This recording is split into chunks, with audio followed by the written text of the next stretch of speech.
नमस्कार, जय जिनेंद्र। मैं मंजू आंचलिया फिर से आपका स्वागत करती हूँ। विमलनाथ भगवान वर्तमान अवसर्पिणी काल के 13वें तीर्थंकर हैं। इनका जन्म कंपिलपुर के इक्ष्वाकु वंशीय राजा कृतवर्मा के यहाँ हुआ था। इनकी माता का नाम श्यामा था। विमलनाथ भगवान का रंग सुनहरा था और शरीर की ऊंचाई 60 धनुष्य थी। षणमुख इनके यक्षदेव हैं और विदिता इनकी यक्षिणी देवी हैं। इनका प्रतीक चिन्ह शुकर है। मलिन वृत्ति वाला शुकर भगवान विमलनाथ के चरणों में जाकर आश्रय लेता है तो यह वराह कहलाने लगता है। इसमें सहिष्णुता का एक गुण भी है। इसकी चमड़ी व हड्डियां मजबूत होती है। अतः दृढ़ता और सहिष्णुता का गुण लेने के लिए शुकर से प्रेरणा ग्रहण करनी चाहिए। विमलनाथ भगवान ने बोधि दुर्लभ भावना पर शिक्षा दी थी। इनका जीवन वृत्तांत जानने के लिए देखें 24 तीर्थंकरों के जीवन चरित्र की श्रृंखला में 13वें तीर्थंकर विमलनाथ भगवान की कहानी। सर्वज्ञता प्राप्ति के लिए दीर्घकालीन प्रयत्न की आवश्यकता है। सिर्फ एक जन्म का प्रयत्न ही काम नहीं आता। अनेक जन्मों के प्रयत्नों से ही आत्मा की उज्ज्वलता संभव है। प्रत्येक तीर्थंकर ने अपने पूर्व जन्मों में विभिन्न प्रकार से साधना की थी। भगवान विमलनाथ ने भी अपने पूर्व जन्म में घातकी खंड के पूर्व में भरत क्षेत्र की महापुरी नगरी में नरेश पद्मसेन के रूप में काफी ख्याति अर्जित की थी।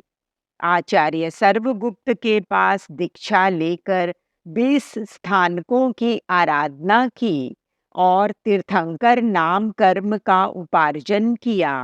वहां से समाधि पूर्वक मरकर 8वें देवलोक में महर्दिक देव रूप में उत्पन्न हुए। 8वें स्वर्ग में पूर्ण देव आयु भोग कर वे भरत क्षेत्र की कंपिलपुर नगरी के इक्ष्वाकु वंशीय राजा कृतवर्मा के पुत्र रूप में जन्म लिए। उनकी माता का नाम श्यामा था। माता ने 14 महास्वप्न देखे, जिससे यह ज्ञात हो गया कि तीर्थंकर का जन्म होगा। गर्भकाल पूरा होने पर माघ शुक्ल तृतीया की रात्रि में प्रभु का जन्म हुआ। देवों के द्वारा उत्सव किया गया। उसके बाद राजा कृतवर्मा ने परम उत्साह से जन्मोत्सव मनाया। महारानी परम तेजस्वी बालक को गोद में लेकर आयोजन स्थल पर आई। पुत्र को देखकर सभी चकित रह गए। राजा कृतवर्मा ने कहा कि भगवान विमल के गर्भ में आने पर उनकी माता का शरीर तथा बुद्धि निर्मल हो गई, अतः उनका नाम विमल रखा जाना चाहिए। बाल क्रीड़ा करते हुए बालक विमल का शरीर क्रमशः बढ़ने लगा। उन्होंने शैशव व किशोरावस्था को पार कर यौवन में प्रवेश किया। राजा कृतवर्मा ने पुत्र को सब प्रकार से समर्थ समझकर सुयोग्य राजकन्याओं के साथ उनका विवाह कर दिया। विमल कुमार अब राजा बनकर कुशलता से राज्य का संचालन करने लगे। एक बार वह प्रातः काल वन क्रीड़ा के लिए गए। तालाब में खिले हुए कमल के पुष्पों की पंखुड़ियों पर ओस बिंदु सतरंगी आभा से जगमगा रहे थे। थोड़ी देर में रंग बिरंगी उषा के बदलते ही आकाश ने लाल रंग धारण कर लिया और जैसे ही महाराज ने तालाब की ओर देखा, मोतियों के समान दिखने वाले ओस बिंदु क्षण भर में ही विलीन हो गए। ओस बिंदु की क्षण भंगुरता देख उन्हें पूर्व जन्म का ज्ञान हो गया। उन्होंने मन ही मन सोचा, मेरा जन्म स्थायी सुख पाने और जन कल्याण के लिए ही हुआ है। उनका मन वैराग्य से ओत-प्रोत हो गया। अपने उत्तराधिकारी को राज्य सौंपकर उन्होंने वर्षी दान दिया। विमल प्रभु की दीक्षा की बात सुनकर अनेक लोगों ने उनके साथ दीक्षित होने की तैयारी कर ली। निश्चित तिथि माघ शुक्ल चतुर्थी को विशाल शोभा यात्रा के साथ प्रभु सहस्राम्र वन में आए।